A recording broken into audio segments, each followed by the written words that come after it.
नमस्कार। Vision IAS के news today के इस अंक में आप सभी का स्वागत है। इस अंक में हम आपके लिए लेकर आए हैं यूपीएससी परीक्षा की दृष्टि से महत्वपूर्ण कुछ अहम खबरें, और इस अंक के साथ मैं हूं दिव्या तोमर। आइए इस अंक में सबसे पहले बात करते हैं स्वास्थ्य क्षेत्र की। विश्व मलेरिया दिवस के अवसर पर मलेरिया उन्मूलन पर रीचिंग जीरो फोरम का आयोजन किया गया। इसे हर साल 25 अप्रैल को विश्व मलेरिया दिवस से पहले विश्व स्वास्थ्य संगठन द्वारा आयोजित किया गया है। फोरम में भारत द्वारा सूचित किया गया है कि देश में वर्ष 2015 की तुलना में वर्ष 2020 में मलेरिया के मामलों में 84% की कमी दिखाई दी है। इसके अलावा WHO ने उन 25 देशों के समूह की पहचान करते हुए जिनमें कि 5 वर्ष की समय सीमा के भीतर मलेरिया को समाप्त करने की क्षमता है, उनमें E2020 की सफलताओं पर आधारित E2025 की शुरुआत की है। E2020 पहल को वर्ष 2017 में WHO द्वारा आरंभ किया गया था। इसका उद्देश्य 21 देशों को वर्ष 2020 की समयावधि तक मलेरिया के मामलों को शून्य करने के लक्ष्य को प्राप्त करने के उनके प्रयासों में सहयोग करना था। विश्व मलेरिया रिपोर्ट 2019 के अनुसार वैश्विक मलेरिया पीड़ितों का 3% भारत में है। दक्षिण पूर्व एशिया क्षेत्र में रिपोर्ट किए गए मामलों का 58% भारत में है। राष्ट्रीय वेक्टर जनित रोग नियंत्रण कार्यक्रम के अनुसार वर्ष 2019 में भारत में 3,30,000 मामलों की पुष्टि की गई थी। भारत ने मलेरिया उन्मूलन के लिए राष्ट्रीय फ्रेमवर्क को अपनाया है, जो कि वर्ष 2016 से वर्ष 2030 तक है। ये वर्ष 2030 तक इस रोग के उन्मूलन के लिए भारत की रणनीति को रेखांकित करता है। National framework for malaria elimination पर आधारित मलेरिया उन्मूलन के लिए राष्ट्रीय रणनीतिक योजना NSP वर्ष 2017 से वर्ष 2022 तक विकसित की गई है। ये योजना मलेरिया के चरणबद्ध उन्मूलन के लिए विस्तृत कार्यक्रम निर्धारित करती है। मलेरिया परजीवियों Plasmodium vivax, Plasmodium falciparum, Plasmodium मलेरियाई और प्लाज्मोडियम ओवले की वजह से होने वाला एक संभावित प्राणघातक रोग है। ये संक्रमित मादा एनाफिलीज मच्छरों के काटने से होता है। अगली खबर नीली अर्थव्यवस्था से। नौसेना ने वर्ष 2050 तक भारत की नीली अर्थव्यवस्था को चौगुनी करने की योजना की रूपरेखा तैयार की है। भारतीय नौसेना प्रमुख ने सिक्योरिंग द ब्लू इकोनॉमी पर एक वेबिनार को संबोधित किया। इस संबोधन की मुख्य विशेषताएं ये हैं कि भारत की GDP में ब्लू इकोनॉमी का योगदान लगभग 4% है। वर्ष 2050 तक भारत के 2/3 खाद्य उत्पादन को समुद्र से प्राप्त किया जाएगा। भारत द्वारा अपने समुद्री क्षेत्र में 5.3 मिलियन मीट्रिक टन मत्स्य भंडार के केवल 70% हिस्से का ही दोहन किया जाता है।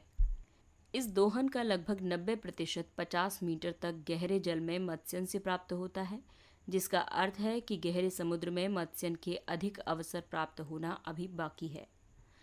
बंगाल की खाड़ी में विश्व की प्रवाल भित्तियों का 8% और सभी मैंग्रोव का 12% विद्यमान है, जो प्रवाल भित्ति पर्यटन के लिए अवसर प्रदान करता है। उन्होंने इस संबोधन में ये भी रेखांकित किया कि किस तरह से नौसेना नीली अर्थव्यवस्था की रक्षा करती है, जिसमें उन्होंने बताया कि व्यापक समुद्री प्रक्षेत्र जागरूकता के माध्यम से राष्ट्रीय और अंतर्राष्ट्रीय समुद्री एजेंसियों के साथ घनिष्ठ समन्वय स्थापित करके अपनी समुद्री क्षमता को विकसित करने में तटीय राष्ट्रों का सहयोग करना आदि। विश्व बैंक के अनुसार नीली अर्थव्यवस्था आर्थिक समृद्धि, बेहतर आजीविका और रोजगार तथा महासागर पारिस्थितिकी तंत्र के स्वास्थ्य के लिए महासागर के संसाधनों के सतत उपयोग को संदर्भित करती है। इससे पहले पृथ्वी विज्ञान मंत्रालय ने भारत के लिए ब्लू इकोनॉमी नीति का प्रारूप जारी किया था। अगली खबर महासागरीय क्षेत्र से संबंधित है। संयुक्त राष्ट्र ने द्वितीय विश्व महासागर आकलन रिपोर्ट जारी की है। संयुक्त राष्ट्र ने हाल ही में WOA यानी वर्ल्ड ओशियन असेसमेंट 2 को जारी किया है। वर्ल्ड ओशियन असेसमेंट 1 को वर्ष 2015 में प्रकाशित किया गया था। समुद्री पर्यावरण की वैश्विक रिपोर्टिंग और स्थिति का आकलन करने के लिए नियमित प्रक्रिया एक वैश्विक तंत्र है, जिसे वर्ष 2002 के सतत विकास पर विश्व शिखर सम्मेलन के बाद स्थापित किया गया था। आइए अब जानते हैं इस रिपोर्ट के मुख्य निष्कर्ष। समुद्री पर्यावरण और इसकी संधारणीयता पर सर्वाधिक प्रभाव उत्पन्न करने वाले चालकों में शामिल हैं जनसंख्या वृद्धि, जनसांख्यिकीय परिवर्तन, आर्थिक गतिविधियां, तकनीकी विकास, परिवर्तित होता शासन ढांचा और भू राजनीतिक अस्थिरता। लगभग 90% मैंग्रोव, समुद्री घास और कच्छ पादप प्रजातियां और साथ ही 30% से अधिक समुद्री पक्षियों की प्रजातियां भी विलोपन के खतरे का सामना कर रही हैं। समुद्र में डेड जोन्स की संख्या वर्ष 2019 में लगभग दोगुनी होकर 700 तक पहुंच गई है। डेड जोन्स या मृत क्षेत्र विश्व के महासागरों और झीलों में कम ऑक्सीजन वाले या हाइपोक्सिक क्षेत्र हैं, क्योंकि अधिकांश जीवों को जीवित रहने के लिए ऑक्सीजन की आवश्यकता होती है। ऑक्सीजन की कमी की वजह से इन क्षेत्रों को मृत क्षेत्र कहा जाता है।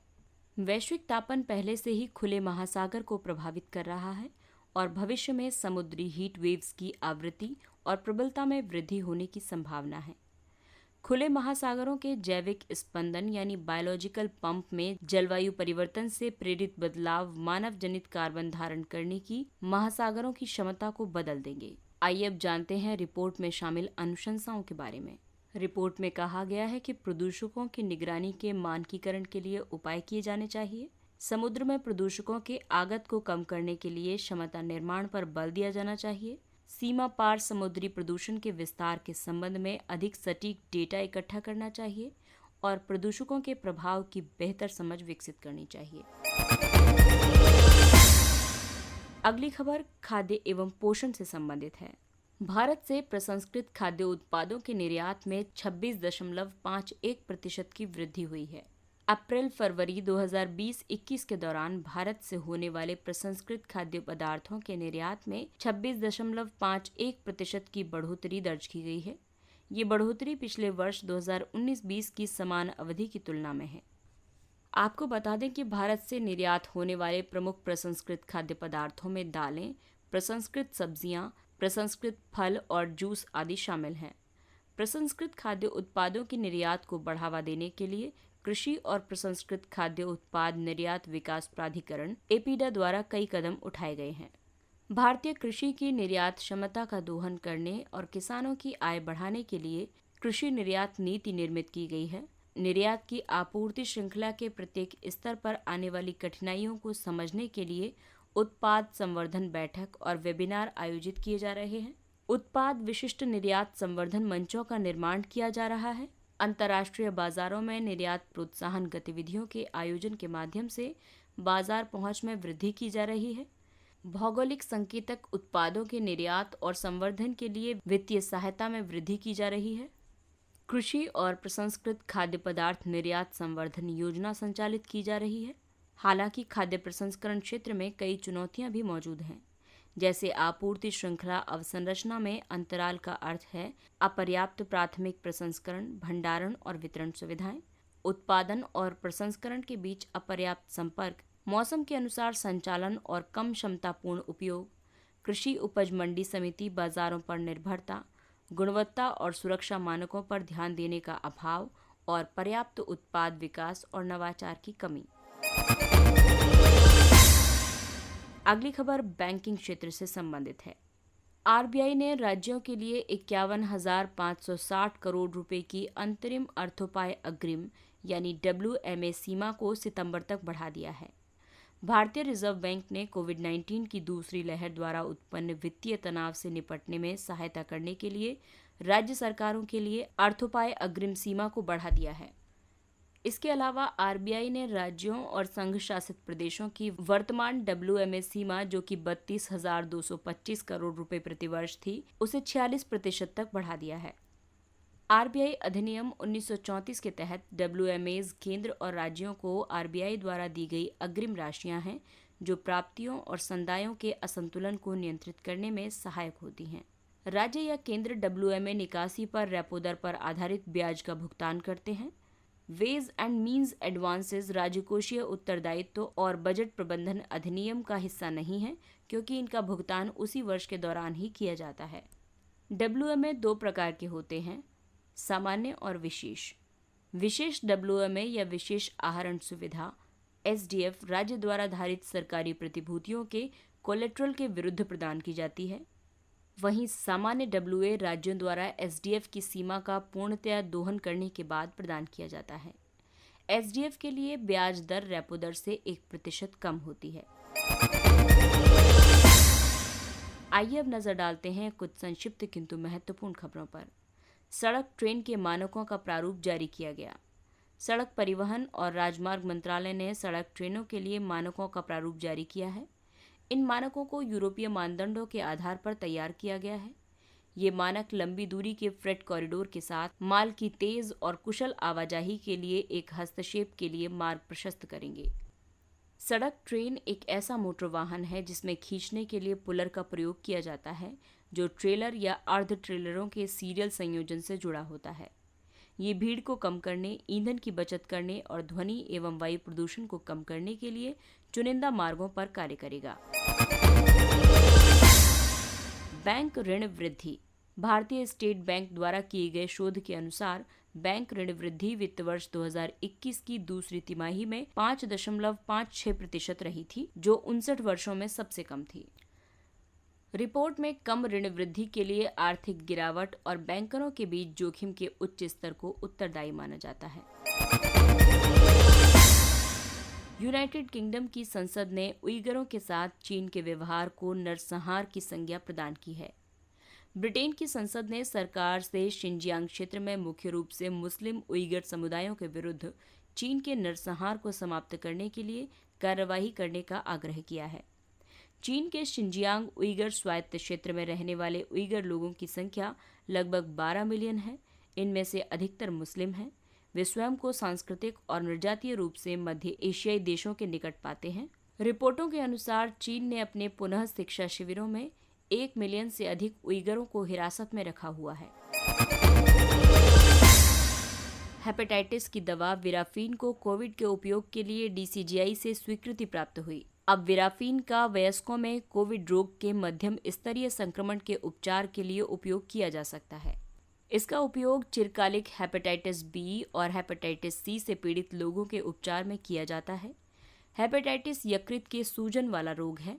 हेपेटाइटिस वायरस विश्व में हेपेटाइटिस का सबसे सामान्य कारक है, लेकिन अन्य संक्रमण, विषाक्त पदार्थ जैसे शराब, कुछ दवाएं आदि और स्वप्रतिरक्षित रोग भी हेपेटाइटिस का कारण बन सकते हैं।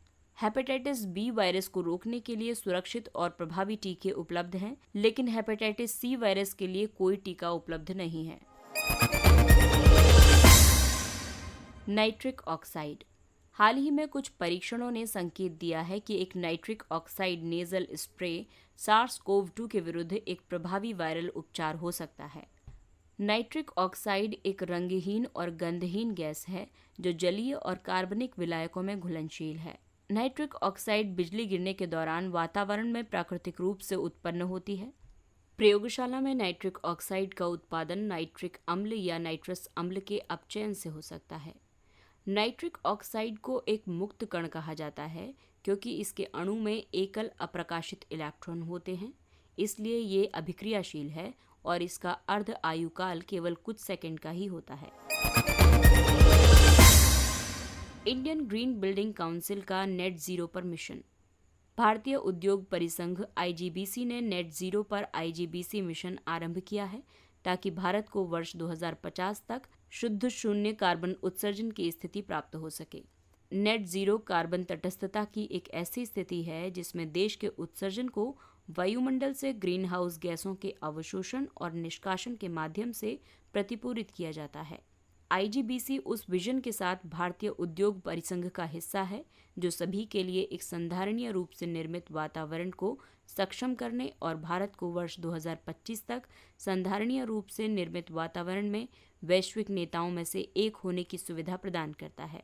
CII वर्ष 1895 में स्थापित एक गैर सरकारी, गैर लाभकारी, उद्योग नेतृत्वाधीन और उद्योग प्रबंधित संगठन है।